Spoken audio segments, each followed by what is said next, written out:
কোরআনুল কারীমের ভিতরে আল্লাহ রাব্বুল আলামিন বলতেছেন তানজিলুম মির রাব্বিল আলামিন। জোরে বলেন আল্লাহু আকবার। আল্লাহ পাক বলেন, বান্দারে এই কোরআনে কারীম আমি আল্লাহ রাব্বুল আলামিন আমি আল্লাহ রাব্বুল আলামিনের পক্ষ থেকে নাজিল করা হয়েছে। বান্দার জন্য আমি এই কোরআন নাজিল করেছি। এই কোরআনে কারীম নাজিল করে আল্লাহ রাব্বুল আলামিন এই কোরআনের একটা নয় দুইটা নয়, আল্লাহ রাব্বুল আলামিন ৯৪টা নাম দিয়েছেন। ৯৪টা নাম কোরআনে কারীমের দেওয়া হয়েছে।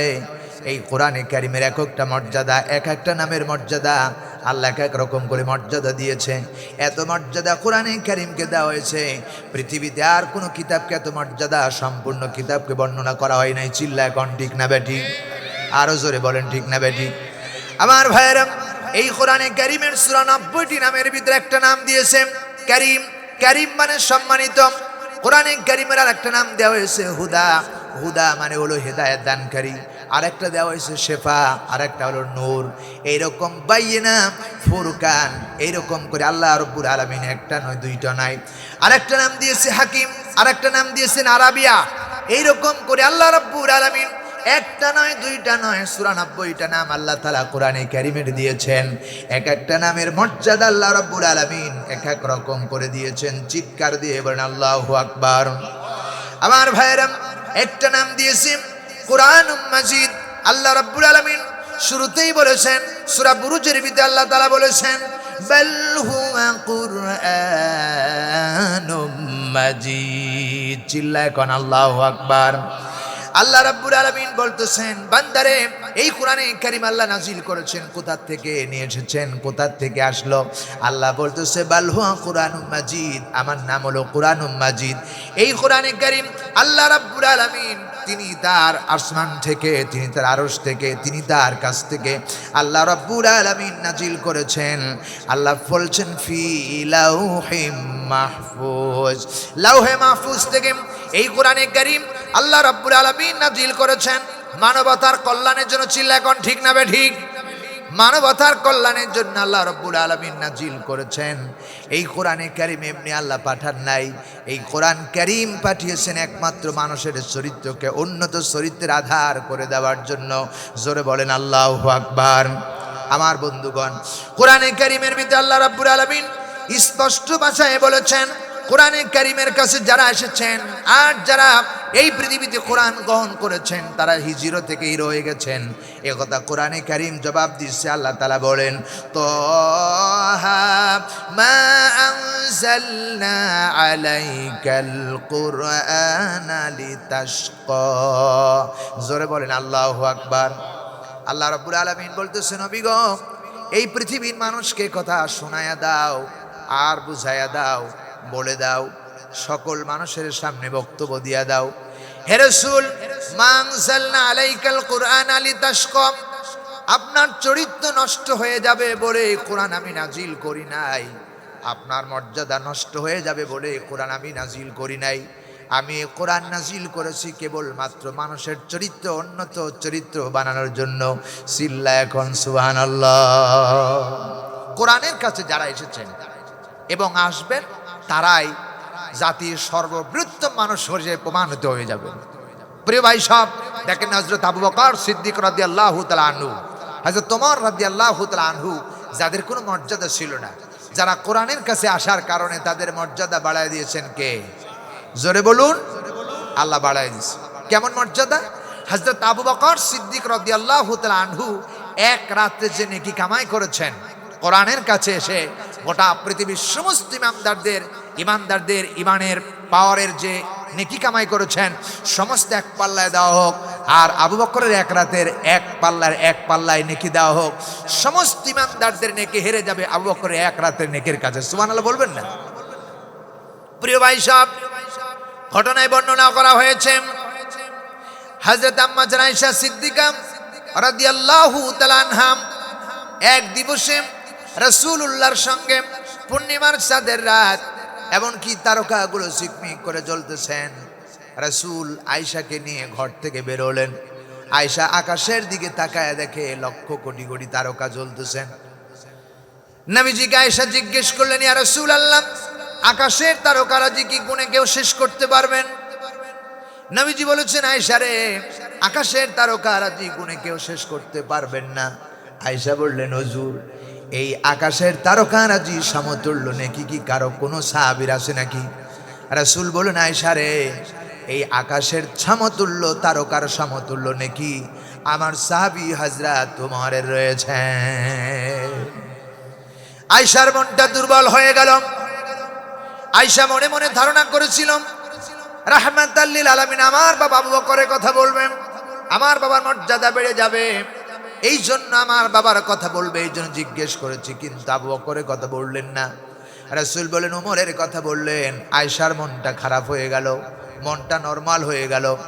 রাসূল মুস্কি হাসি দিয়ে বললেন, ও আমার কলিজার টুকরা, ও আমার পানের বিবি আয়েশা রে, মন খারাপ করো না। দুনিয়ার সমস্ত ইমানদারদের নেকি যদি এক পাল্লায় দেওয়া হয়, আর তোমার বাবা আবু বকরের কথা বলি নাই বলে মন খারাপ করেছো। আয়েশা রে, তোমার বাবার হিজরতের রাত্রে যে নেকি কামাই করেছে, যদি এটা অপর পাল্লায় দেওয়া হয়, তামাম পৃথিবীর সব ইমানদারদের নেকের পাল্লা হেরে যাবে, কেবলমাত্র তোমার বাবার ইমানের পাল্লাটা বেশি হয়ে যাবে। সুতরাং আমার ভাইরা, কোরআনের কাছে আসার কারণে হযরত আবু বকরের দাম বেড়ে গেল, মর্যাদা বেড়ে গেল, সম্মান বেড়ে গেল। যখন হযরত আবু বকর, ওমর, উসমান যখন কোরআনের কাছে ছিল না, তাদের কোনো মর্যাদা ছিল না, সম্মান ছিল না। আল্লাহ রাব্বুল আলামিন তাই বলতেছেন, নবী হে শোনায়া দেন আর বুঝায় দেন, মা আনজালনা আলাইকাল কুরআনা লিতাশকা, আমি কোরআন তো নাজিল করেছি মানুষের চরিত্রকে উন্নত চরিত্রের আধার বানিয়ে দেওয়ার জন্য। আমার এই কোরআন পৃথিবীতে এসেছে মানুষকে শ্রেষ্ঠ মানুষ প্রমাণ করার জন্য। চিল্লায় কোন সুবহানাল্লাহ। আমার বন্ধুগণ, যারা এই কোরআনের কাছে এসেছে তারাই মর্যাদা সম্পূর্ণ হয়ে গেছে। দেখেন না আমার ভাইয়েরা, এই পৃথিবীতে আজ 50 বছরের ব্যবধান, মাওলানা দেলোয়ার হোসেন সাঈদী সাহেবকে বাংলাদেশের মানুষ চিনত না। বাংলাদেশের মানুষ কেবলমাত্র মাওলানা সাঈদীকে চিনে আল্লাহর কোরআনের জন্য। কথা কয় না ঠিক না বেঠিক? কোরআনের জন্য হযরত মাওলানা দেলোয়ার হোসেন সাঈদী সাহেবকে মানুষ চিনেছে। মিজানুর রহমান আজহারীর কোনো মর্যাদা ছিল না, কোনো সম্মান ছিল না। মিজানুর রহমান আজহারীকে চিনেছে কেবল মানুষ জাতির লোকেরা চিনেছে কোরআনের কারণে।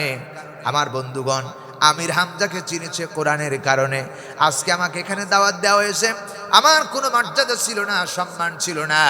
যদি আমি কোরআন না জানতাম আমারে কেউ দাওয়াত দিত না। এই কোরআন জানার কারণে আজকে আল্লাহ রাব্বুল আলামিন সম্মানিত বানিয়েছে। জোরে বলেন ঠিক কিনা? প্রিয় ভাই সাহেব, শুধু তাই নয়, এখানে যারা এসেছ কোরআনের কাছে, যারা কোরআন শুনতে এসেছ, তোমাদের মর্যাদা বেড়ে গেছে।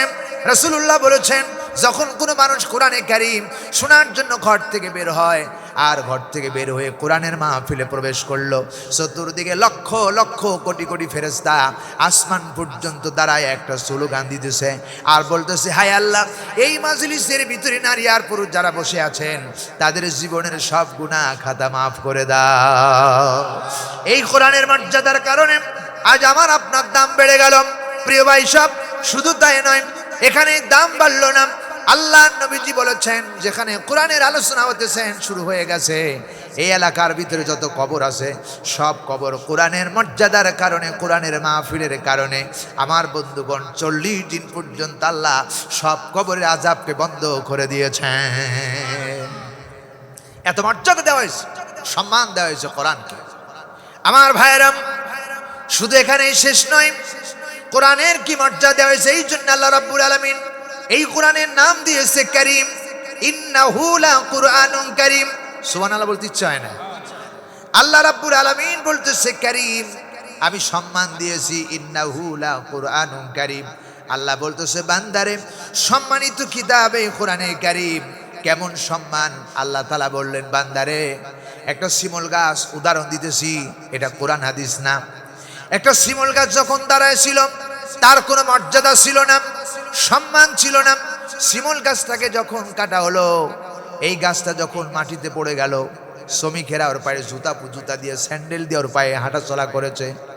এরপরে যখন এই কাঠটারে নিয়ে সুমেলে নেওয়া হলো, সুমেলের শ্রমিকরা সেখানে সুমেলের সুন্দর করে তক্তা তৈরি করলো, তক্তা তৈরি করে মাটির ভিতরে ফালাইয়া দিল। লোকেরা কি স্যান্ডেল জুতা পায়ে দিয়ে এরপরে তক্তার পরে চলেছেন, কাঠের পরে চলাফেরা করেছেন। এই কাঠটিকে নিয়ে যখন কোনো কাঠ মিস্ত্রিকে দেওয়া হলো আর বলা হলো কোরআন রাখার জন্য একটা রিহাল তৈরি করে দাও। রিহাল যখন তৈরি করতেছিল, কাঠ মিস্ত্রি তার পায়ের নিচে ফেলাইয়া এখনো পর্যন্ত তাকে নকশা করতেছিল, সুন্দর করে রিহাল তৈরি করতেছিল, এখনো কোনো মর্যাদা বাড়ে নাই।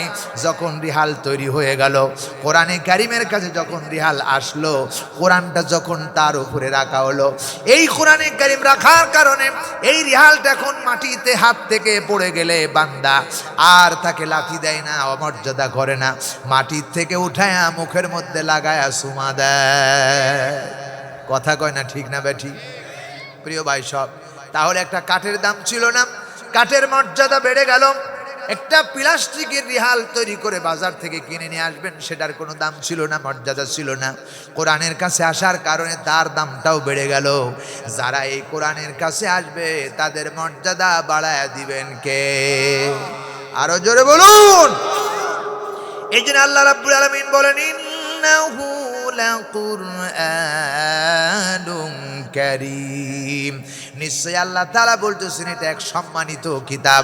আমি আল্লাহ রাব্বুল আলামিন সম্মান ইজ্জত দিয়ে পৃথিবীতে পাঠিয়েছি। আমার ভাইয়েরা, এই পৃথিবীতে আল্লাহর আসমান থেকে, আল্লাহর পক্ষ থেকে 104খানা কিতাব আল্লাহ নাজিল করেছে। 104খানা কিতাব নাজিল করেছেন। এই 104খানা কিতাবের মধ্যে মর্যাদা সম্পূর্ণ আল্লাহ তাআলা 4খানকে করেছে, তাওরাত, জাবুর, ইনজিল আর কোরআন। তাওরাত, জাবুর, ইনজিল 3খানা ডিলেট হয়ে গেছে, কিয়ামত পর্যন্ত 1খানা রয়ে গেল, যার নাম হলো কোরআনে কারীম। ঠিক না বেঠিক? কোরআনে কারীম কিয়ামত পর্যন্ত থাকবে। এর মর্যাদার আসনে আল্লাহ তাআলা আকাশচুম্বী করে দিয়েছে। কোরআন আছে, থাকবে, এমনকি কিয়ামতের দিন থাকবে। শুধু থাকবেই না, এই কোরআনে কারীম কিয়ামতের দিন আল্লাহ রাব্বুল আলামিন নিজ কণ্ঠে তেলাওয়াত করে তার বান্দারে শোনাবে। আল্লাহু আকবার। এটা মর্যাদা দেওয়া হয়েছে। এই জন্য আল্লাহ রাব্বুল আলামিন বলেন, ইন্নাহু লাকুরআনুন কারীম। কোরআন হলো সম্মানিত কিতাব। আর একটা উদাহরণ দেই, কেমন সম্মান ইজ্জত মর্যাদা দেওয়া হয়েছে।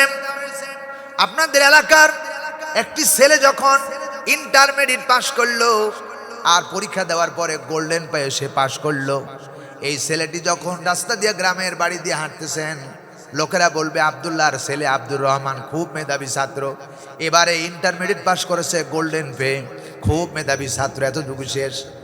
নবীজি বলেন, কিন্তু একটা ছোট্ট ছাত্র, সবে মাত্র 4 থেকে 5 বছর বয়স, কোরআনের মাদ্রাসা মক্তবে ভর্তি হয়েছে, বাংলা জানে না, ইংরেজি জানে না, ফার্সি জানে না, উর্দু জানে না, কেবলমাত্র আলিফ বা তা তা এই 4টা মাখরাজ উস্তাদ তারে শিক্ষা দিতেছেন।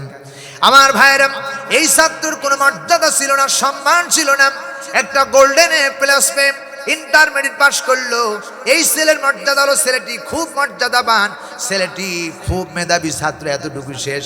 কিন্তু একটা ছাত্র যখন কোরআনের ক্লাস শুরু করে দিয়েছেন, আলিফ বা তা তা 4টা মাখরাজ শিক্ষা গ্রহণ করেছেন, রাসূল বলেছেন এই ছেলেটি যখন মাদ্রাসার বারান্দা দিয়ে হাঁটতে থাকে, এমন মাদ্রাসা থেকে বাড়ির দিকে রওনা করেন অথবা জাগির মহলের বাড়িতে যান, আল্লাহর অগণিত নূরের ফেরেশতারা তার পায়ের নিচে নূরের পরগুলো বিছায়া দেয়। আল্লাহু আকবার। এই কোরআনের এত মর্যাদা দেওয়া হয়েছে, সম্মান দেওয়া হয়েছে। এই কোরআনে কারীম, এখানে এই সম্মান শেষ নয়। এই কোরআনে কারীম একটা ইন্টারমিডিয়েট ছাত্র অথবা বাংলাদেশ এমএ পাস করলো, এমএ পাস করার পরে ওই ছেলেটাকে গ্রামের মানুষ নাম ধরে ডাকলো, কিন্তু কোরআনের একজন হাফেজে কোরআন, আব্দুল্লাহর ছেলে আব্দুর রহমান, এই ছেলেটা কোরআনের যখন হাফেজ হয়ে গেল, আর আব্দুল্লাহ বলে ওই ছেলেকে ডাকে না। এখন সবাই তাকে ডাক দেয়, হাফেজ সাহেব আপনি কেমন আছেন? কথা কয় না ঠিক না ব্যাডিক? হাফেজ সাহেব বলে সম্মতি দেন, সম্মান করেন। কারণ হলো কোরআনের সম্মানে তিনি সম্মানিত হয়েছেন। এই লোকটি যখন মুয়াজ্জিন হয়ে গেল, তখন তার নাম ধরে ডাকে না, বলে মুয়াজ্জিন সাহেব কেমন আছেন? এই লোকটি যখন ইমাম হয়ে গেল, তখন এই লোকটিকে ডাক দিয়ে বলে, ইমাম সাহেব আপনি কেমন আছেন? তাহলে কোরআনের কাছে আসার কারণে দাম বাড়ায় দিয়েছেন কে? এই কোরআনের সাথে আসেন কারা কারা? 2 হাত তুলে আল্লাহরে দেখান। লিল্লাহি তাকবীর। নারায়ে তাকবীর। আল কোরআনের আলো, আল হাদিসের আলো, লিল্লাহে তাকবীর। হাত নামান। খুব খারাপ লাগতেছে, কষ্ট লাগতেছে, বুঝতেছেন তো ইনশাআল্লাহ? ভাইয়ের আমার, তাহলে কোরআনে কারীমের দাম বেড়ে গেল, মর্যাদা বেড়ে গেল। কোরআন শিক্ষা গ্রহণ করার কারণে শুধু এখানে শেষ নয়। শুনে রাখো মুসলমানেরা, যে ব্যক্তি কোরআন শিক্ষা করলো আর যে মানুষকে শিক্ষা দিল, রাসূল বলেছেন এর চাইতে উন্নত চরিত্রের মানুষ আকাশের নিচে আর জমিনের পরে হতে পারে না। কোরআন যে শিক্ষা গ্রহণ করেছেন আর যে শিক্ষা দিল মানুষকে, এই লোকটি সবচেয়ে মর্যাদা সম্পন্ন। সুতরাং কোরআন এখানে যারা আছে কয়জনে জানে? অনেকে এখানে যারা আছেন হয়তো হাতে গোনা কয়েকজন কোরআনে জানে, সবাই জানে না। চিল্লায় কোন ঠিক না বেঠিক? আছেন এরকম মানুষ, আছে না নাই? কোরআনে কারীম শিক্ষা গ্রহণ করুন, কারণ কোরআন না জানলে কোরআন শিক্ষা গ্রহণ করা ফরজ আইন। যখন বান্দা শিক্ষা গ্রহণ করেছেন, শিক্ষিত হয়েছেন, এবার বোঝা ফরজ, বুঝতে হবে। বোঝা ফরজ হয়ে গেল। যখন বান্দা কোরআন বুঝবে তখন এইটাকে, তার চরিত্রটাকে পারিবারিক জীবন থেকে নিয়ে রাষ্ট্রীয় জীবন পর্যন্ত তার জীবনের প্রত্যেকটা সেক্টরে কোরআন দেয়া জীবন গঠন করা ফরজ। চিল্লা এখন ঠিক কিনা? কিন্তু আমরা কি করতে পেরেছি? করতে পারি নাই। প্রিয় ভাই সাহেব, আমরা শুধু নিজের ধান্দায় ঘুরতেছি। কেমন করে বলি? কোরআনের আইন, এখানে যারা মুসলমান, আমি সহ বসে আছি, পরিপূর্ণ মুসলমান। আমরা কোরআনের কথা বিশ্বাস করি, কিন্তু পরিপূর্ণভাবে মানতে পারি নাই। কারণ দেখেন না, আমার দেশে বিয়ে হয় যখন কোন একটি ছেলে আর মেয়ের যখন বিবাহ হয়, মহারানা ধার্য করা কোরআনে কারিমের ফরজ, মহারানা দেওয়া লাগবে। কিন্তু মহারানা ধার্য করা হলো ৫,০৯,৯৯৯ টাকা। মাত্র কেবলমাত্র নিয়ে গেছে ১,০০০ টাকা দামের একটা নাকের অপেল। কথা কয় না? আছে না নাই? আল্লাহর কসম করে বলি, শুনে রাখো মুসলমানেরা, মহারানা দেওয়া ফরজ। যতটুক পর্যন্ত সেই ছেলের সামর্থ্য অনুযায়ী বিবিকে দিয়ে পরিশোধ করতে পারবে, এতটুকু মহারানা ধার্য করা ফরজ। অন্তত ১০ দিরহামের কম না, ১০ দিরহামের উপরে ১০ দিরহাম সম্ভবত হওয়া লাগবে। ১০ দিরহামের কম হলে হবে না। প্রিয় ভাই সাহেব, এই মহারানা প্রত্যেকটি মুসলমানদেরকে, বিবিকে মহারানা পরিশোধ করে দেওয়া লাগবে। যদি মহারানা দিল না, তার স্ত্রী তার কাছে বৈধ হইল না। কথা কয় না ঠিক না বেটি? এখন যদি বলি, বলেন তো মহারানার টাকা কারা দিয়েছেন? অধিকাংশের মানুষ হাত উঠবে না, ঠিক কি না? মহারানা দেওয়া ফরজ না নফল? ফরজ না নফল? দিতে হবে। প্রিয় ভাই সব, প্রত্যেকটি মুসলমান যারা বিয়ে করেছো তাদেরকে মহারানার টাকা বিবিকে পরিশোধ করে দিতে হবে। আমার দেশের কিছু মানুষ আছে, আমরা যখন বিবাহ করি, বিবাহ করার পরে মেয়ের বান্ধবীরা বলে দেয় যে খবরদার যদি মহারানা মাপ চায় তাহলে কিন্তু মাপ দিবি না। আল্লাহর কসম, আপনার স্ত্রীর কাছে মহারানার টাকা মাপ চাওয়া জায়েজ নাই। মহারানার টাকা মাপ চাওয়া জায়েজ নাই। আপনাকে মহারানা ধার্য করা হয়েছে, যা আপনাকে পরিশোধ করে দিতে হবে। যদি স্ত্রী স্বেচ্ছায় মাফ করে দেয়, তাহলে আপনাকে দিয়ে দেয়, তাহলে হানিয়া মারিয়া সেটা আপনি রুচিসম্মত তৃপ্তি সহকারে খাইতে পারবেন, কিন্তু আপনি মাপ চাইতে পারবেন না, কারণ আপনার প্রতি ফরজ হয়েছে, আপনাকে দিতে হবে। তাহলে এখানে হেরে গেলাম আমরা, কোরআনের মর্যাদা আসতে পারি নাই, এখানেই হেরে গেছি। নামাজ পড়তে হবে, কোরআনে কারীমের বর্ণনা এসেছে নামাজ পড়তে হবে। মুসলমানের সন্তান আজান হয়, মসজিদের কাছ দিয়ে বেরিয়ে যায়, মসজিদের ভিতরে ঢোকে না, এমন মানুষ আছে না নাই? জোরে বলেন, আছে না নাই? আবার এমন মুসলমান রয়েছে যারা বলে নামাজ না পড়লে কি হবে, আমার ইমান ভালো আছে। ইমান ভালো আছে? হাইরে মুসলমান, যে ব্যক্তি নামাজ পড়লো না তার ইমান নাই। যে রাসূল বলেছেন, যে ব্যক্তি ইচ্ছাকৃতভাবে এক ওয়াক্ত নামাজ ছেড়ে দিল সে কাফের হয়ে গেল। আর আমরা বলি নামাজ পড়ে না, ইমান ভালো আছে। ইমানের মূলত খুঁটি হলো, ইসলামের মূল বুনিয়াদ হলো 5টি: কালেমা, নামাজ, রোজা, হজ, যাকাত। এই 5টি হলো মূল স্তম্ভ এবং খুঁটি। এই খুঁটির উপর ইসলাম দাঁড়িয়ে আছে। এখন আপনি নামাজ পড়েন না, খুঁটি নাই, ইসলাম থাকবে কেমনে? কথা কয় না? প্রিয় ভাই সব, এই জন্য নামাজ পড়তে হবে। নামাজ ইসলাম শরীয়তের আইন, আল্লাহ হুকুম দিয়েছেন, ফরজ করে দিয়েছেন। আকিমুস সালাহ, নামাজ প্রতিষ্ঠা করো, নামাজ পড়তে হবে। যে ব্যক্তি নামাজ পড়লো না সে ব্যক্তি মুসলমান থেকে খারিজ হয়ে গেল, ইচ্ছাকৃতভাবে নামাজ ছেড়ে দিল, নামাজ থেকে ছেড়ে দিল, সে কাফের হয়ে গেল। নবীজি বলেছেন যে ব্যক্তি সকালবেলা, হাদিস শরীফের ভিতরে এসেছে, কোন মুসলমান যখন সকালবেলা মসজিদে নামাজের জন্য মসজিদের দিকে রওনা হয়ে গেল, সে যেন ইসলামের ঝান্ডা উঁচু করে তুলল। আর যে ব্যক্তি নামাজ না পড়ে বাজারে গেল অথবা কোনো কাজের দিকে চলে গেল, সে যেন ইসলামের পতাকাকে ধ্বংস করে শয়তানের পতাকাকে উঁচা করে দিল। ভাইরা আমার, এই জন্য নামাজ বিশ্বনবী জনাবে মুহাম্মদ রাসূলুল্লাহ সাল্লাল্লাহু আলাইহি সাল্লাম জীবনের শেষ মুহূর্ত পর্যন্ত সমস্ত আম্বিয়া কেরাম পৃথিবীতে জীবন যতদিন ছিলেন, বিদায় লগ্নে তিনি সব কথা, মেয়ের কথা বলেন নাই, জামার কথা বলেন নাই, তিনারা বলেছেন আসসালাত আসসালাত আসসালাত।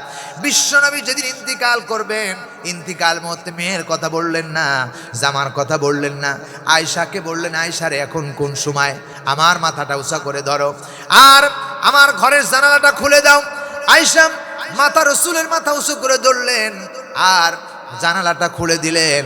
রাসূলুল্লাহ দেখলেন মসজিদে নববীর ভিতরে সাহাবায়ে কেরামরা আবু বকরের ইমামতিতে সাহাবীরা নামাজ পড়তেছেন আর কাঁদতেছেন। রাসূল নামাজের দৃশ্য দেখে চোখের কোণা দিয়ে পানি বেরিয়ে আসলো। আয়েশা বললেন, ইয়া রাসূলুল্লাহ, কি কষ্ট দিলাম, কেন কাঁদতেছেন? রাসূল বলেন, আয়েশা রে, যে আমার সাহাবীরা নামাজ পড়তেছে, এই নামাজের জন্য তায়েফের ময়দানে আমারে লক্ষ লক্ষ পাথরের আঘাত খেতে হয়েছে। আয়েশা রে, এই যে সাহাবীরা নামাজ পড়তেছে, এই নামাজ প্রতিষ্ঠা করতে গিয়ে উহুদের ময়দানে আমার দান্দার শহীদ করতে হয়েছে। এই যে নামাজ সাহাবীরা পড়তেছে, এই নামাজ প্রতিষ্ঠা করতে গিয়ে সাহাবায়ে কেরামদেরকে নিজের জীবন দিতে হয়েছে। আমার চোখে যে দৃশ্য ধরা পড়েছে, আয়েশা রে, শুনে রাখো আমার উম্মতেরা, আমার বিশ্বাস কিয়ামত পর্যন্ত এইভাবেই নামাজ আদায় করবে। নবী অসুস্থ হয়ে গেলেন, কোন সময় হুশ, কোন সময় বেহুশ। আল্লাহ নবীজি হুশ যখন আসলেন তখন বললেন, মেয়ের কথা বললেন না, জামার কথা বললেন না। রাসূল বলেন, আসসালাত আসসালাত আসসালাত ইজা মা মালাকাত আইমানুকুম আসসালাত আসসালাত। আমার উম্মতেরা, নামাজ নামাজ নামাজ ছেড়ে দিও না। নবীজি ইন্তিকালের সময় নামাজের কথা বলেছেন। এই নামাজ মুসলমানেরা পড়ে না, যদিও পড়ে মুরগির দানা খাওয়ার মতো সিজদা দেয় একটার পরে আর একটা। কথা কয় না, ঠিক না বে ঠিক?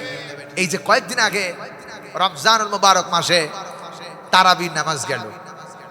তারাবির নামাজ আপনি 20 রাকাত পড়েন আর 40 রাকাত পড়েন বা 8 রাকাত পড়েন, যাই পড়েন, নামাজের রাকাত হিসাব করার জন্য দরকার নয়।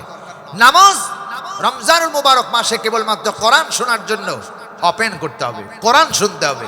কিন্তু সেই নামাজ 5GB গতিতে তারাবির নামাজ হলো। ইমাম সাহেব যখন শুরু করলো, পড়তে শুরু করলো, প্রিয় ভাই সাহেব, এমনভাবে তেলাওয়াত শুরু করলো যে শুধু ওয়ালা দলিন বোঝা যায় আর কিচ্ছু বোঝা যায় না। এরকম তারাবি আছে না নাই? জোরে কয় না, আছে না নাই? কি সুন্দর মধুর। কিন্তু কোরআন কি বলতেছেন, ওয়ারাতিলিল কোরআন তারতিলা, কোরআন পড়ো থেমে থেমে, বুঝে বুঝে কোরআন পড়ো। কিন্তু আমরা কি পড়লাম? 5GB গতিতে যখন কোরআন শরীফ তেলাওয়াত করতে শুরু করলাম, যে আল্লাহু আকবার বলে হাফেজ সাহেব আল্লাহু আকবার বলে তাহবিরা বেদেই শুরু করছে, আলহামদুলিল্লাহ রাব্বিল আলামিন রহমানির মালিক দলিন। কথা কয় না, এরকম আছে না নাই? এগুলো নামাজ নয়, এগুলো ফাজলামি। এগুলো নামাজ নয়, এগুলো ফাজলামি। প্রিয় ভাই সব, নামাজ পড়তে হবে কেবলমাত্র আল্লাহর সন্তুষ্টির জন্য, ঠিক কি না? কার সন্তুষ্টির জন্য? নামাজ পড়তে হবে আল্লাহর সন্তুষ্টির জন্য। যে ব্যক্তি আল্লাহর রাসূল বলছেন, যে ব্যক্তি নামাজে সিজদা দিল, সে আল্লাহর নিকটবর্তী চলে গেল। জোরে বলুন আল্লাহু আকবার। প্রিয় বন্ধুগণ, সাহাবায়ে কেরামরা রিদওয়ানুল্লাহি তাআলা আজমাইন জিজ্ঞেস করেছেন এবং রাসূল সাহাবায়ে কেরামদেরকে জিজ্ঞেস করেছেন, ও সাহাবীরা, তোমাদের বাড়ির পাশে যদি কোনো একটা ফোরাদা থাকে, একটা নদী থাকে অথবা একটা পুষ্করণী থাকে, সেখানে যদি 5 বার কেউ গোসল করে, তার গায়ে কি কোনো ময়লা থাকতে পারে? সাহাবীরা বলেছেন, ইয়া রাসূলুল্লাহ, কোচিন কালেও নয়। রাসূল বলেছেন, যে ব্যক্তি 5 বার নামাজ পড়লো তার গায়ে কোনো গুনাহ থাকতে পারে না। এই নামাজ আমরা পড়ি না। ভাইরা আমার, এই নামাজ পড়ার জন্য আল্লাহ রাব্বুল আলামিন কুরআনুল কারীমের ভিতরে বারংবার বলেছেন, রাসূল বলেছেন, শুনে রাখো মুসলমানেরা, যে ব্যক্তি নামাজ পড়ল হযরত আবু যর রাদিয়াল্লাহু তাআলা আনহুকের সঙ্গে করে, আল্লাহ নবী যে একদিন শীতের জামানা শীতের দিন রাসূলুল্লাহ ঘর থেকে বের হলেন। আল্লাহ নবী যে একটা গাছের কাছে নিলেন, সেখানে গিয়ে আল্লাহর হাবিব দুইটা ডালা ধরে, রাসূল দুইটা ডালা ধরলেন আর ঝাঁকি দিলেন আর ডাক দিয়ে আবু যরকে ডাক দিলেন, ইয়া আবু যর। আবু যর বলে, লাব্বাইকা ইয়া রাসূল আল্লাহ, ইয়া হাবিব আল্লাহ। হযরত আবু যর বলেন, ইয়া রাসূল আল্লাহ, আমি হাজির রয়েছি।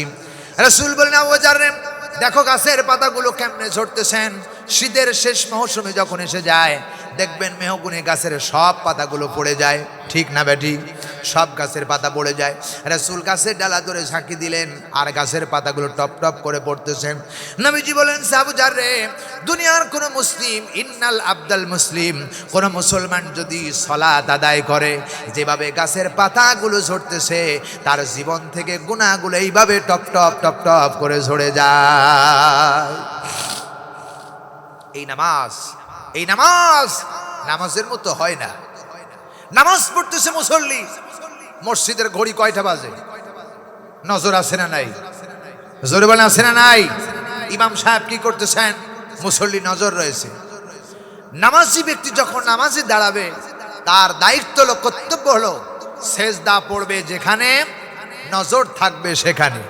রাসূল বলেছেন, যেখানে নামাজ পড়তে গিয়ে সেজদার জায়গায় যতক্ষণ পর্যন্ত মুসল্লি দাঁড়ায় থাকবে এবং সেজদার দিকে তাকায় থাকবে, আল্লাহ ততক্ষণ পর্যন্ত তার রহমতের নজর দিয়া ওই বান্দার দিকে তাকায় থাকবেন। বান্দা ওখান থেকে নজর সরায় দিবেন, আল্লাহ তার রহমতের নজর বান্দার থেকে সরায় নেবেন। সেজদা হবে যেখানে, চোখ থাকবে সেখানে। প্রিয় ভাই সব, আমরা ডান দিকে তাকাই, বাম দিকে তাকাই, কারণ আমাদের নামাজের ভিতরে কোনো গুরুত্ব নাই, মর্যাদা, নামাজ পড়লেই হলো, এইরকম নয়। রাসূল বলেছেন, 2 রাকাত নামাজ, জীবনের 2 রাকাত নামাজই যথেষ্ট জান্নাতে যাওয়ার জন্য। 2 রাকাত নামাজ যদি কবুল হয়ে যায় তার জীবনে জান্নাত ওয়াজিব হয়ে যাবে। সুবহানাল্লাহ বলতে চায় না? সেই 2 রাকাত নামাজের মতো নামাজ পড়েন। আবার অনেক দেশের ফকিররা আছে, বলে জীবনের শেষ নামাজ 2 ওয়াক্ত নামাজ, 2 রাকাত নামাজ নামাজের মতো পড়লেই হবে, একদিন না একদিন পড়লেই হবে। কোন দিন আপনার নামাজ কবুল হবে এটা কি দুনিয়ার কেউ জানে? জানে কে? সবাই বলেন। এরকম আল্লাহর সন্তুষ্টির জন্য নামাজ পড়া দরকার আছে না নাই? আছে না নাই? এই নামাজ পড়বেন না কারা কারা, দেখি হাত তোলেন। হ্যাঁ, পড়বেন ইনশাআল্লাহ। আল্লাহ আমাদেরকে পড়ার তৌফিক দান করেন, বলেন আমিন। নামাজ কায়েম করো। কোরআন শরীফে কিন্তু নামাজ পড়তে হবে এ কথা কিন্তু বলা হয়নি, আমরা আমাদের আঞ্চলিক ভাষায় বলে থাকি, কিন্তু আল্লাহ বলেছেন নামাজ কায়েম করো। তার মানে কি? নামাজ নিজে পড়লে হবে না, ছেলেকে পড়াতে হবে, মেয়েকে পড়াতে হবে, পুত্রবধূকে পড়াতে হবে, স্ত্রীকে পড়াতে হবে, এমনকি আপনার পরিবার থেকে রাষ্ট্রীয় পর্যন্ত কোরআনের আইন দিয়ে নামাজ প্রতিষ্ঠা করার নাম হলো আকিমুস সালাত। জোরে বলুন ঠিক না বেটি?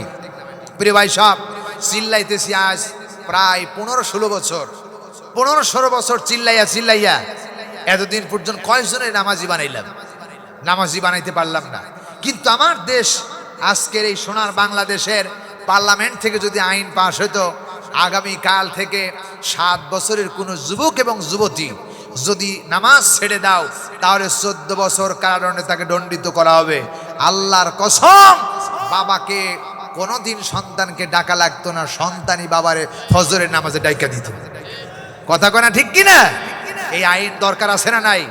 কিন্তু আমার দেশের মানুষ চায় না এই আইন, আমরা চাইলাম না, কারণ এদেশের মানুষ, অনেক মানুষ আছে যারা কোরআনের আইন যদি চালু হয় তারা টেন্ডারবাজি করতে পারবে না।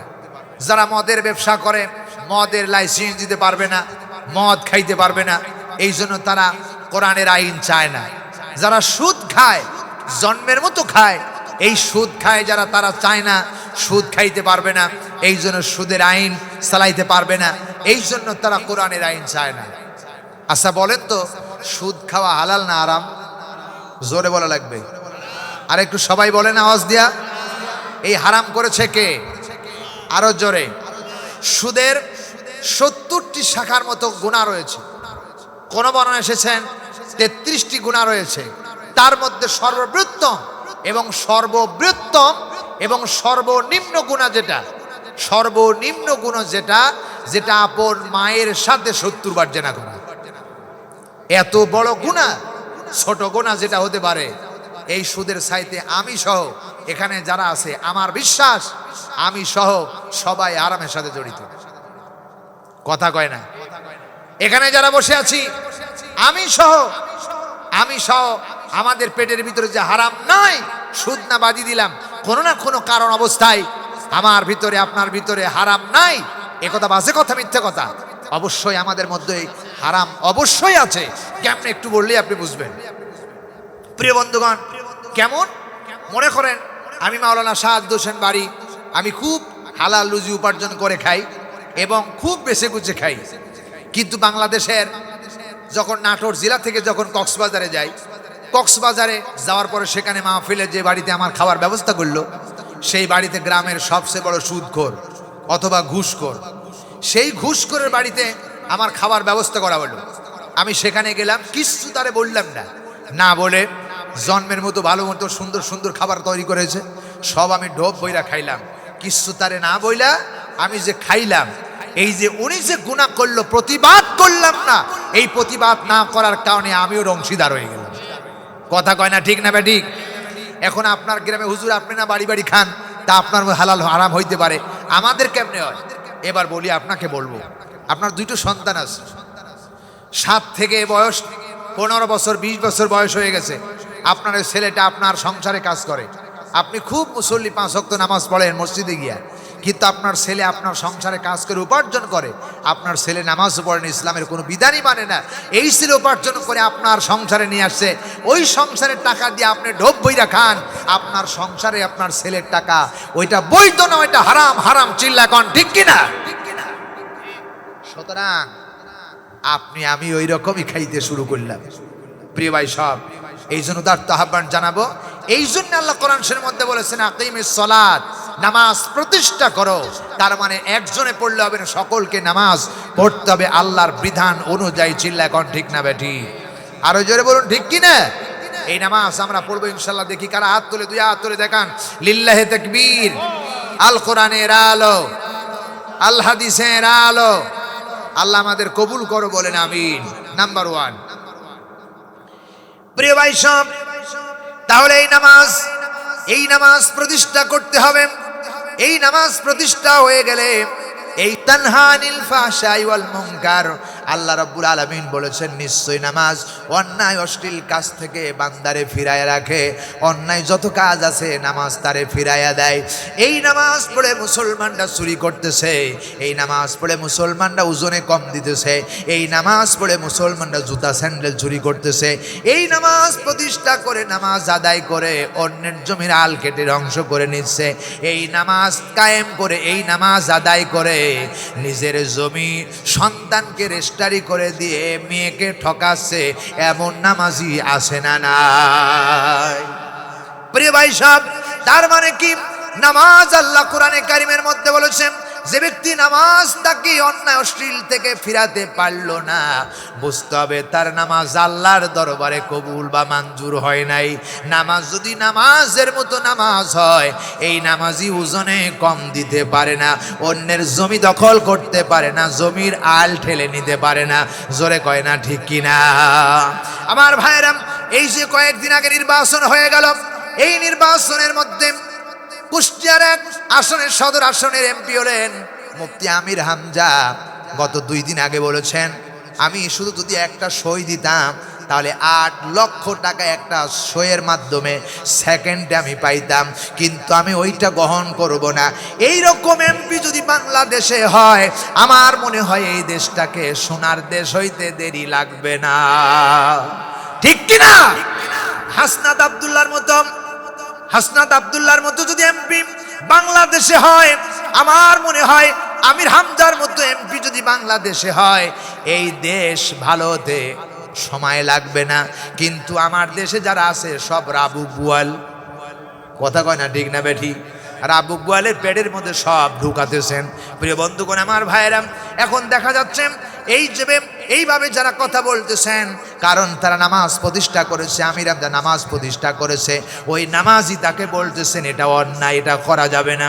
প্রিয় ভাই সাহেব, তিনি হসপিটালে গেছেন, হসপিটালে যাওয়ার পরে দেখেন সেখানে ডাক্তার নাই, ডাক্তাররা সব ক্লিনিক খুলে খুলে তারা ওই জায়গায় চিকিৎসা করতেছেন, আর হসপিটালে নাই। তিনি অভিযোগ দিয়েছেন, বলে 300 কোটি টাকা দেওয়ার জন্য আমির হামজাকে বলেছে, 300 কোটি টাকা দেব, নাকি 3 কোটি টাকা দেব আমির হামজার জন্য এই হসপিটালে না আসে, 3 কোটি টাকা দিতে বাধ্য হয়।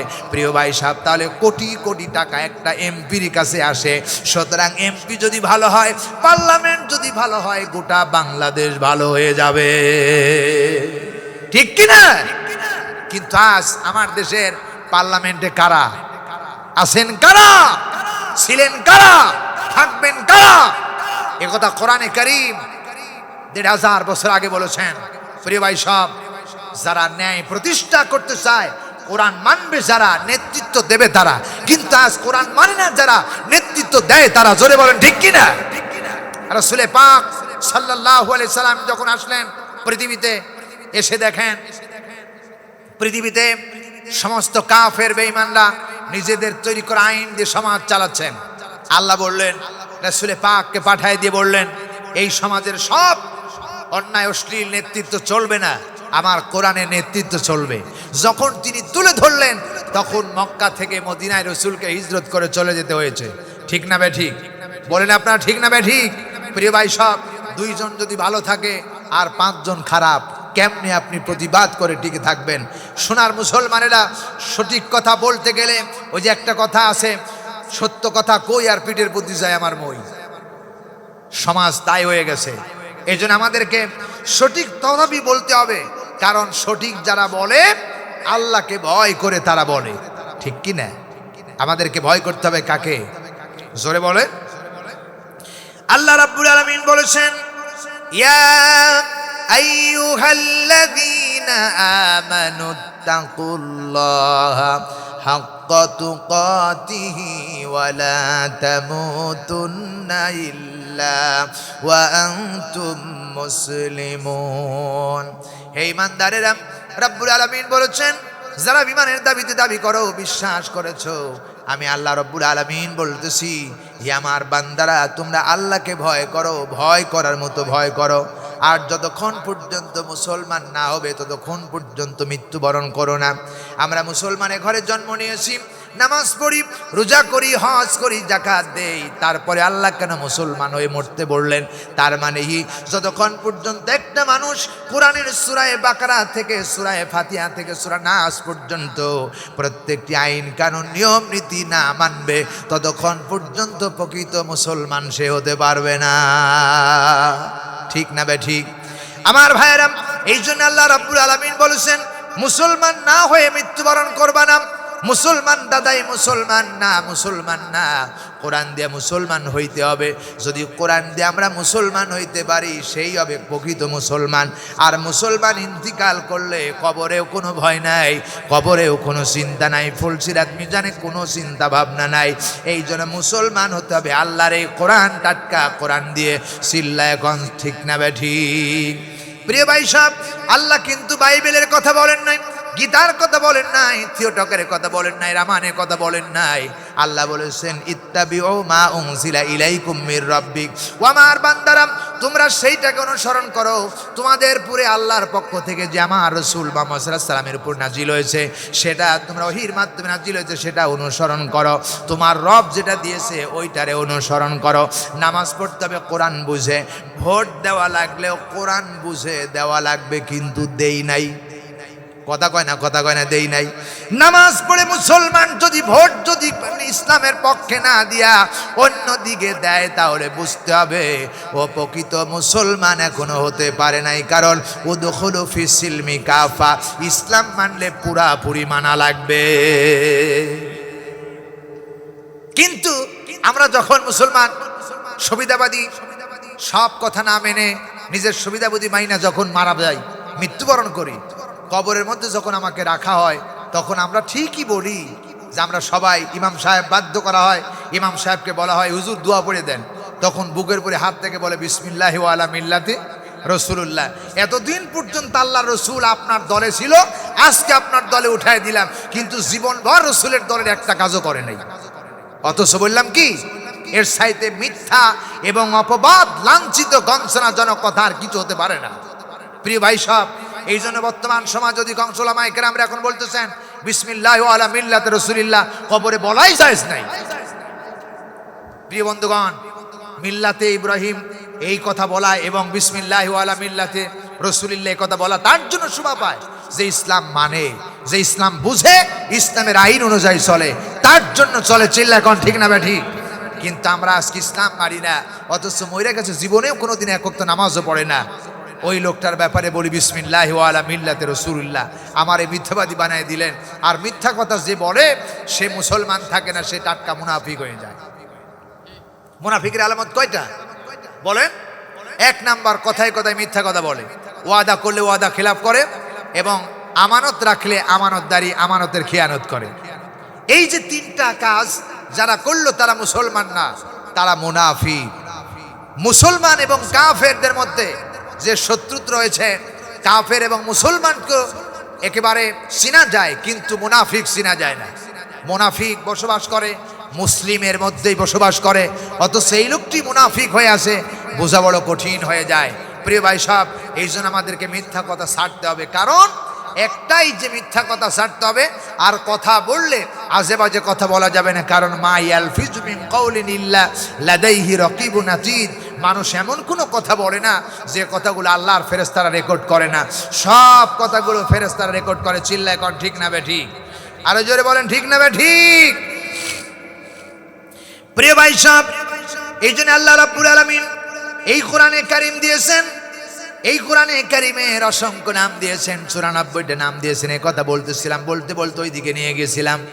আল্লাহ রাব্বুল আলামিন বলতেছেন, নবী হে, এই কোরআনে কারীমের নাম দিয়েছি, কারীম মানে সম্মানিত, ওই জায়গা থেকে এখানে নিয়ে আসছি। আল্লাহ বলেন, বান্দারে ইন্নাহু লাকুরআনুন কারীম, এটা মহা সম্মানিত কিতাব। এই সম্মান, এত সম্মান আল্লাহ তাআলা দিয়েছে। যারা কোরআন শোনার জন্য এখানে এসেছো, কি সম্মান আল্লাহ আমাকে আপনারে দান করলো। যেখানে বসে আছেন, আল্লাহ পাক বলতেছেন বিআন্না রাব্বাকা আওহা লাহা, কিয়ামতের ময়দানে এই জমিনটাকে আল্লাহ রাব্বুল আলামিন জিজ্ঞেস করবে, জমিন বল তোর উপরে কি ঘটেছিল, আমাকে বল আজকে। জমিন সেদিন আল্লাহর দরবারে বলবে, রাব্বুল আলামিন, ওই তোমার বান্দারা যেদিন দেখেন না, আপনার বান্দারা 27 তারিখে কোরআনে কারীমের মাহফিলের মধ্যে বসে অমক খুঁটির নিচে, অমক লাইটের নিচে, অমক ফুলের নিচে এমনি করে কোরআন শোনার জন্য বাড়ি থেকে এরাদা করে কোরআনের জন্য পাগল পারা হয়ে এই জায়গায় বসেছিল। আমি সাক্ষ্য দিচ্ছি, আমার পরে বসে কোরআন শুনেছিল। কিয়ামতের দিন এই মাটি আপনার পক্ষে সাক্ষ্য দিবে। যতবার আপনি সুবহানাল্লাহ আলহামদুলিল্লাহ বলেছেন, এই মাটি জবান দিয়ে আল্লাহর দরবারে সাক্ষ্য দিয়া দিবেন। প্রিয় ভাই সাহেব, শুধু তাই নয়, এই জমিনটা সাক্ষ্য দিবে না। বাড়ি থেকে যখন রওনা হয়েছেন কোরআনের মাহফিলে আসার জন্য, যত কদম দিয়েছেন, প্রত্যেকটি কদমে কদমে আল্লাহ রাব্বুল আলামিন মাটির জবান খুলে দিবেন। সেই মাটি, সেখানকার মাটি কথা বলবে। তার মানে যে দিক দিয়ে হেঁটে গেছেন, এসেছেন, সব মাটিগুলো আপনার পক্ষে কথা বলবেন। যেই গাছের নিচ দিয়ে হেঁটে এসেছেন, ওই গাছটি কিয়ামতের ময়দানে আল্লাহর দরবারে আপনার পক্ষে সাক্ষ্য দিবে। যেই আবহাওয়া লেগেছিল কোরআনের মাহফিলে, ওই বাতাস পর্যন্ত আল্লাহ রাব্বুল আলামিনের কিয়ামতের দিন আপনার পক্ষে আল্লাহর দরবারে সাক্ষ্য দিয়া দিবে। আমার ভাইরা, সুতরাং এই কোরআনে কারীম আল্লাহ রাব্বুল আলামিন এত মর্যাদা দিয়েছেন, সম্মান দিয়েছেন। রাসূলুল্লাহ বলেছেন, এখানে শেষ নাই। যে ব্যক্তি কোরআন শুনতে আসলো আর চুপ করে কোরআন শুনলো, আল্লাহর অগণিত রহমতের নজর দিয়ে আল্লাহ তাদের দিকে তাকায়া থাকে, এবং আল্লাহ রাব্বুল আলামিন তাদের উপর রহমতের মতো, বৃষ্টির মতো রহমত জড়াইতে থাকে। জোরে বলেন আল্লাহু আকবার। প্রিয় ভাই সাহেব, এটা বাংলা নাম, ইংরেজি নাম। শুনে রাখো মুসলমানেরা, এটা যদি বাংলার মঞ্চ হতো, তাহলে কবিতা পড়তে পড়তে রাত শেষ হয়ে যেত, একটি সওয়াব হতো না। কিন্তু আল্লাহ পাক বলেন, রাসূল বলেন, এমন একটি কিতাব তোমাদের জন্য আমি আল্লাহ রাব্বুল আলামিন পাঠিয়েছি। বান্দারে, এই কোরআন তোমরা শুনতে এসেছো, এই কোরআন যারা শুনতে এসেছে, আল্লাহ রাব্বুল আলামিন বলে, এটা এমন একটি বরাকা দান করেছি, যেমন একটি বরকত দিয়েছি রব্বুল আলামিন বলতেছেন বান্দা যদি একটা আয়াতে কারিমা আলিফ শব্দটি যদি উচ্চারণ করলো এবং শুনলো, যে ব্যক্তি তেলাওয়াত করলো আর যে শুনলো, সমান সমান নেকি আল্লাহ তার আমলনামায় দিয়ে দিল। কেউ কোনো বান্দা একটি আয়াতের আলিফ শুনলো, রাসূলুল্লাহ বলেছেন তার আমলনামায় 10টা নেকি লেখা হয়ে গেল, আর 10টা মর্যাদা বাড়ায় দেওয়া হলো, 10টা গুনাহ আল্লাহ রব্বুল আলামিন ওই বান্দার মাফ করে দিল। আমার ভাইরা, এটা হলো সেই কোরআনে কারীম। রব্বুল আলামিন এই কোরআনে কারীম মানুষের চরিত্র মর্যাদা, সম্মান, ইজ্জত, মর্যাদা বাড়ানোর জন্য কোরআন নাজিল করেছেন। আল্লাহ রব্বুল আলামিন এই জন্য বলেছেন মা আনজালনা আলাইকাল কুরআন লিতাশকা। সূরা তোহা ২০ নম্বর সূরা ১৬ নম্বর পারা, প্রথম নম্বর রুকুর প্রথম নম্বর আয়াতে কারিমা বলছি, আল্লাহ বলেন আমি তার চরিত্র নষ্ট হয়ে যাবে এই জন্য নাজিল করি নাই, নাজিল করেছি উন্নত চরিত্রের বানানোর জন্য। জোরে বলেন আল্লাহু আকবার। আমার ভাইরা, শুধু তাই নয়, এই কোরআনে কারীম এমন একটি কিতাব, আল্লাহ রাব্বুল আলামিন বলতেছে বান্দা এই কোরআনে কারীম আমি নাজিল করেছি, এমনি নাজিল করি নাই, আমি আল্লাহ রাব্বুল আলামিন নাজিল করে এর মধ্যে বান্দার যা প্রয়োজন সব কথাগুলো খুঁটে খুঁটে বর্ণনা করেছি। সুবহানাল্লাহ বলতে ইচ্ছে হয় না? আল্লাহ তাআলা বলতেছেন ওয়া নাযালনা আলাইকাল কিতাবা তিবয়ানাল লিকুল্লি শাইইন ওয়া হুদাও ওয়া রাহমাতাও ওয়া বুশরা লিল মুসলিমিন। জোরে বলেন আল্লাহু আকবার। আল্লাহ রাব্বুল আলামিন বলতেছে বান্দারে সূরা নাহল 16 নম্বর সূরা 14 নম্বর পারা 12 নম্বর রুকুর 89 নম্বর আয়াতের শেষের অংশ বলছি। আল্লাহ বলতেছেন ওয়া নাযালনা আলাইকাল কিতাব, হে রাসূল আমি এই কোরআন আপনার পরে নাজিল করেছি তিবয়ানাল লিকুল্লি শাইইন, এমন কোনো বিষয় নাই যে বান্দার প্রয়োজন নাই, বান্দার যা প্রয়োজন সব খুঁটে খুঁটে এই কোরআনের মধ্যে আমি আল্লাহ রাব্বুল আলামিন বর্ণনা দিয়েছি। আল্লাহু আকবার। কে বর্ণনা দিয়েছে? আসতে বলেন কেন, কে বর্ণনা দিয়েছে? আমার ভাইয়েরা, আসুন আল্লাহ রাব্বুল আলামিন কুরআনুল কারীমের ভিতরে স্পষ্ট ভাষায় বর্ণনা করেছেন বান্দারে এই কোরআনে কারীম আমি আল্লাহ তাআলা বর্ণনা করে দিয়েছি। শুধু তাই নয়, এই কোরআন যা দরকার সব আছে। বান্দা নামাজ পড়তে গেলে ওযু লাগবে, ওযু কেমনে করবে সে কথা কোরআনের মধ্যে রয়েছে। বিবি কেমনে হালাল হবে, কেমনে মোহরানা দেওয়া লাগবে, কেমনে দিতে হবে, কেমনে পরিশোধ করতে হবে। আমার ভাইরা, রমজান মাসে রোজা রাখতে হবে কেমনে, কেমনে রোজা রাখলে রোজার হক আদায় হবে। আমার ভাইরা, কেমনে যাকাত দিতে হবে, কোন মাল কতটুকু মাল থাকলে যাকাত দিতে হবে, এমন কোন বিষয় নাই যা সব খুঁটে খুঁটে বর্ণনা করেন নাই। কারণ কোরআন হলো মানুষের সমস্যার সমাধান দেওয়ার জন্য আল্লাহ পাঠিয়েছে। সব সমস্যার সমাধান দিতে পারে আল কোরআন, ঠিক না বেঠিক? আল্লাহ রাব্বুল আলামিন বলেন ইন্না আনজালনা ইলাইকাল কিতাবা বিল হক লিতাহকুমা বাইনান নাসি বিমা আরাকাল্লাহ ওয়ালা তাকুল লিল খাইনিনা খাসিমা। জোরে বলেন আল্লাহু আকবার। সূরা নিসা 4 নম্বর সূরা 4 নম্বর 5 নম্বর পারা 16 নম্বর রুকুর 105 নম্বর আয়াতে কারিমা বলছি। আল্লাহ বলছেন ইন্না, ভালো করে কান লাগান, ইন্না অবশ্যই নিশ্চয় আনজালনা নাজিল করেছি ইলাইকাল কিতাব আমি আমার রাসূলের প্রতি এই কিতাব বিল হকে সত্য সহকারে।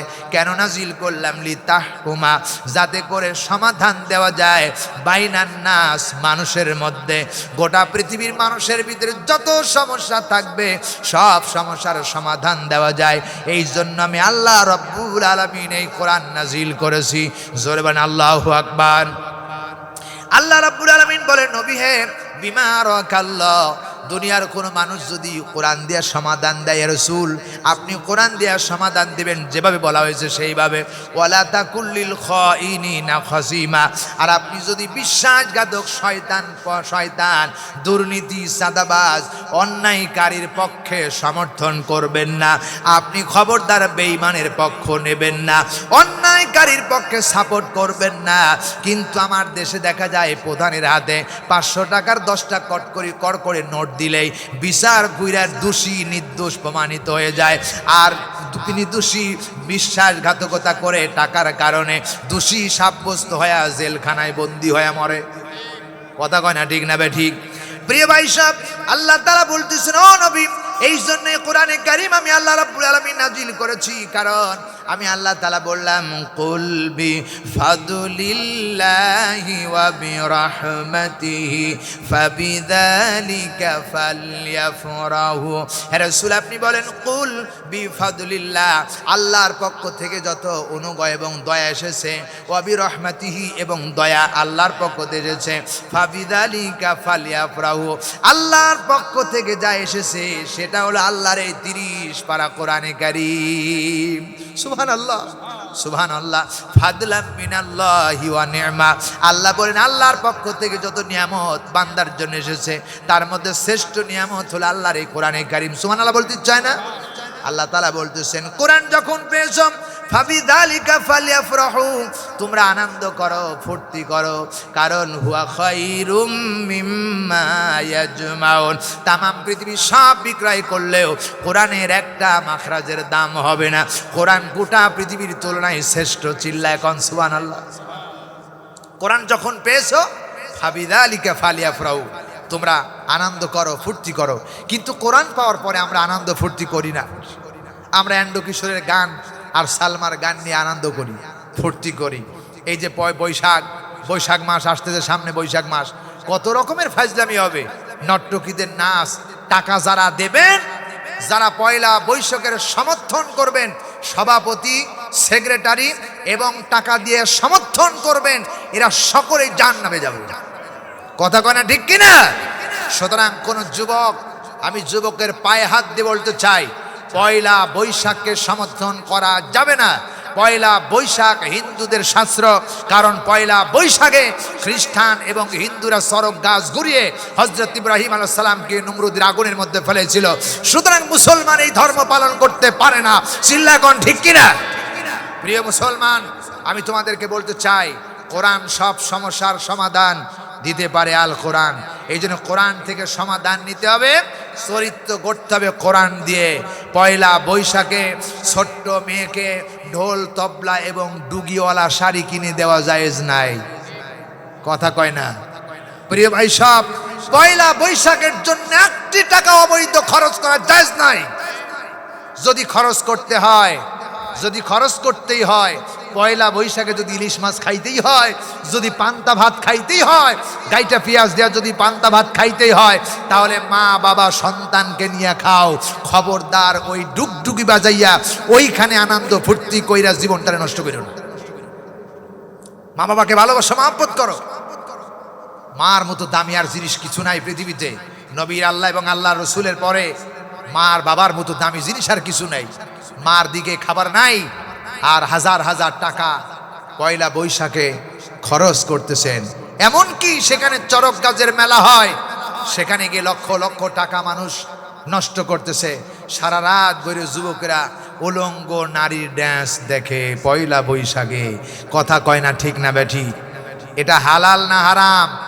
জোরে বলেন, হালাল না হারাম? প্রিয় বন্ধুগণ, আল্লাহ বলেছেন লা তাকরাবুজ জিনা, জিনার নিকটবর্তী যাবা না। কোরআনে কারীম বলা হয়েছে জিনার নিকটবর্তী যাবা না। পয়লা বৈশাখে কোনো নর্তকী যদি নাচ দিয়ে, সামনে দিয়ে আনন্দ আর বিনোদন দিয়ে যদি আপনার মনটাকে চাঙ্গা করে দেয়, বুঝতে হবে আপনার প্রতিটি নজরের বিনিময়ে, প্রত্যেকটি নজরের বিনিময়ে আপনার জিনার গুণ আপনার আমলনামায় লেখা হবে। সুতরাং আমি বিনয়ের সাথে বলবো, আপনারা এই জিনা থেকে বাঁচুন, এই দিক থেকে লক্ষ্য করুন, আল্লাহর কোরআনকে বুঝুন। কারণ কোরআন নিয়ামত, কোরআন দিয়ে আপনার জীবনটাকে গড়ুন। কোরআন যা কি নাই কোরআনের ভিতরে সব আছে। কোরআনের ভিতরে কোরআন যা বলে সব টাটকা কথা বলে। এই জন্য কোরআনে কারীমের মধ্যে একটা নাম দিয়েছে কোরআনে মুবিন। আল্লাহ বলতেছেন আমি কোরআনকে দিয়েছি স্পষ্ট কথা বলার জন্য। সুবহানাল্লাহ বলতে চায় না? সবাই বলেন সুবহানাল্লাহ। কোরআন বলেছে স্পষ্ট ভাষায় আমি তার নাম দিয়েছি মুবিন। আল্লাহ তাআলা বলতেছেন আলিফ লাম রা তিলকা আয়াতুল কিতাবি ওয়া কুরআনিম মুবিন। আল্লাহ তাআলা এই কোরআনে কারিমের ভিতরে এমন কিছু আয়াতে কারিমা রেখেছেন, আলিফ লাম র, আলিফ লাম মিম, তাহা সিন মিম, নুন সিন কফ, এইরকম কিছু আয়াত রয়েছে যার ব্যাখ্যা পৃথিবীর কোনো দার্শনিক জানে না, কোনো মুফাসসির জানে না। আল্লাহ রাব্বুল আলামিনের ব্যাখ্যা ভালো জানেন, তিনি সব কিছু বোঝেন।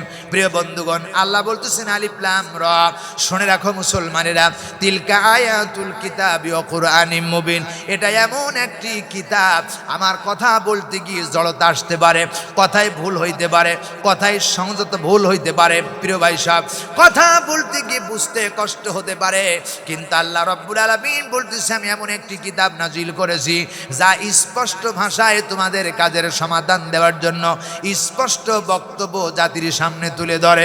জোরে বলেন সুবহানাল্লাহ। আমার ভাইরা, এই জন্য আল্লাহ রাব্বুল আলামিন এই কোরআনে কারিমকে নাজিল করে আরেকটা নাম দিয়েছেন। আল্লাহ বলতেছেন বান্দারে জিকির দিয়েছেন, আল্লাহ রাব্বুল আলামিন জিকির। আল্লাহ রাব্বুল আলামিন বলতেছে ইন হুয়া ইল্লা যিকরুন ওয়া কুরআনুম মুবিন। জিকির মানে হলো উপদেশ। আল্লাহ রাব্বুল আলামিন বলেন কোরআন স্পষ্ট ভাষায় উপদেশ বান্দাদেরকে দেয়, যা বান্দার প্রয়োজন সেই কথাগুলো কোরআনের মধ্যে আল্লাহ রাব্বুল আলামিন রেখেছেন। কোরআনই স্পষ্ট ভাষায় বান্দারে উপদেশ দিতে পারে। চিল্লা এখন ঠিক না বে ঠিক? এই জন্য কোরআনের উপদেশ গ্রহণ করা দরকার আছে না নাই? আছে না নাই? আল্লাহ রাব্বুল আলামিন এরপরে কোরআনে কারিমের আরেকটা নাম দিয়েছেন হাকিম। হাকিম মানে হলো জ্ঞানী, হাকিম মানে বিচারক। হাকিম মানে কি? জ্ঞানী, বিচারক। আল্লাহ রাব্বুল আলামিন সূরা ইয়াসিনের ভিতরে বলেছেন ইয়াসিন ওয়াল কুরআনিল হাকিম। বিজ্ঞানময় কোরআনের শপথ, কারণ কোরআনটাই বিজ্ঞান। সুবহানাল্লাহ বলতে চায় না? কোরআনই হলো সর্ববৃহত্তম বিজ্ঞান। এই কোরআন হাকিম। আল্লাহ তাআলা বলতেছেন এটা জ্ঞানে পরিপূর্ণ একটি কিতাব। হাকিম মানে মহাজ্ঞানী।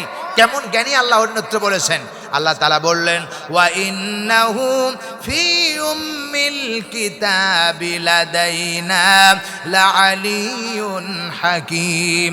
আল্লাহ বলেন আমার পক্ষ থেকে এমন একটি কিতাব তোমাদের জন্য নাজিল করেছি, বান্দারে সেটা জ্ঞানে পরিপূর্ণ। কোনো মানুষের কাছ থেকে আর জ্ঞান নেওয়ার প্রয়োজন নাই। কোরআনই তোমাকে জ্ঞানী করার জন্য যথেষ্ট, সমাধান দেওয়ার জন্য যথেষ্ট। কারণ কোরআনই হলো মহাজ্ঞানী সমুদ্রের কিতাব। সুবহানাল্লাহ। এই কোরআনে কারীম আল্লাহ রাব্বুল আলামিন আমার আপনার জন্য নাজিল করেছেন, সমাধান দিবেন কোরআন দিয়া। আল্লাহ রাব্বুল আলামিন এরপর এখানে শেষ করেন নাই। আল্লাহ বলতেছেন এই কোরআনের আর একটা নাম হলো আরাবিয়া। কি বললাম? আরাবিয়া। আরাবিয়া মানে আরবি ভাষা। আল্লাহ রাব্বুল আলামিন বলেন ইন্না আনজালনাহু কুরআনান আরাবিয়্যান লাআল্লাকুম তাকিলুন। রাব্বুল আলামিন বলেন ইন্না নিশ্চয়ই আনজালনাহু আমি নাজিল করেছি কুরআনান এই কোরআনটাকে আরাবিয়া আরবি ভাষায় লাআল্লাকুম তাকিলুন যাতে করে তোমরা সহজেই বুঝতে পারো। এই জন্য কোরআনটাকে আরবি ভাষায় আল্লাহ রাব্বুল আলামিন নাজিল করেছেন। পৃথিবীতে ইংরেজি বলেন, বাংলা বলেন, ফার্সি বলেন, যাই বলেন না কেন, সর্ববৃহত্তম সহজ ভাষা হলো আল্লাহর এই কোরআনের ভাষা। চিল্লায়া এখন সুবহানাল্লাহ। রাব্বুল আলামিন বলেছেন কোরআনে কারীমের ভিতরে সূরা কোরআনে কারীম হলো সহজ ভাষা। ইংরেজি বলেন আপনি মুখস্থ করতে পারবেন না, কিন্তু কোরআন শরীফ মুখস্থ করা সহজ না কঠিন? সহজ না কঠিন? রব্বুল আলামিন বলেছেন ওয়ালাকাদ ইয়াসসারনাল কুরআনা লিযিকরি ফাহাল মিম মুদ্দাকির। আল্লাহ বলছেন এই কোরআন আমি সহজ থেকে সহজ করে কোরআনে কারীম আমি আল্লাহ রব্বুল আলামিন তোমাদের কাছে নাজিল করেছি। কোরআনই সহজ। কোরআন মুখস্থ করা যায়, অন্য কোনো কিতাব পরিপূর্ণ মুখস্থ করা মানুষের সম্ভব না। কারণ কোরআনে কারীম এই বাংলাদেশে ইংরেজির একজন হাফেজ পাবেন না, বাংলার একজন হাফেজ পাবেন না। 5 লক্ষেরও বেশি কোরআনের হাফেজ বাংলাদেশে আছে না নাই? আরো জোরে বলুন। আর আপনি যদি কোরআনে কারীম এই হাফেজ, শুধু হাফেজ নাই, বাংলা যদি কেউ একটি কবিতা পড়ে 2বার 3বার পড়লে আর ভাল লাগবে না। কিন্তু কোরআনে কারীম যতবার সূরা ফাতিহা পড়বেন ততবার তেলাওয়াতটা হৃদয়ের মধ্যে মধুর মতো লাগবে। এটা আল্লাহর কোরআনের একটা মুজিজা। চিল্লা এখন ঠিক না বেঠি? প্রিয় ভাই সব দেখেন না, যখন কোরআনে কারীম তেলাওয়াত করলে সূরা ফাতিহা ইমাম সাহেব আজ কোরআন নাজিল হওয়ার পর থেকে আজ পর্যন্ত কোরআনের সূরা ফাতিহা তেলাওয়াত হয়, কিন্তু একদিনও পিছন থেকে মুসল্লিরা বলল না হুজুর সূরা ফাতিহা আর চলে না, আর চলবে না, আপনি বাদ দেন, একথা কেউ বলল না। কারণ কোরআনের সূরা ফাতিহা সর্ববৃহত্তম সূরা। সুবহানাল্লাহ বলবেন না? কোরআন শরীফে আমার জানা মতে কোরআন শরীফের ভিতরে যতগুলো সূরা আছে, সূরা বাকারা বলেন, ইমরান বলেন, মাইদা বলেন, নিসা বলেন, এরপরে যতগুলো সূরা আছে সমস্ত সূরার সর্ববৃহত্তম সূরা হলো সূরা ফাতিহা। সূরা ফাতিহার মতো এত বড় মর্যাদা সম্পূর্ণ, এত বড় জ্ঞানী সূরা কোরআন শরীফ আর একটাও নেই। জোরে বলেন আল্লাহু আকবার। তাই রাসূল বলেছেন লা সালাতা ইল্লা বিফাতিহাতিল কিতাব। সূরা বাকারা এত বড় সূরা, সূরা বাকারা কথা আল্লাহ রাসূল বললেন না, ইমরানের কথা বললেন না, মাইদার কথা বললেন না, ইয়াসিনের কথা বললেন না, রহমানের কথা বললেন না। আল্লাহ বললেন, আল্লাহ রসুল বললেন সূরা ফাতিহা। সূরা ফাতিহা যে ব্যক্তি নামাজে পড়লো না তার নামাজ সম্পূর্ণ হলো না। ঠিক কিনা বলেন? নামাজে সূরা ফাতিহা পড়তেই হবে। এই সূরা পড়লে শুধু সূরাই নয়, কোরআন শরীফ তেলাওয়াত করলেই মজা আসে না নাই?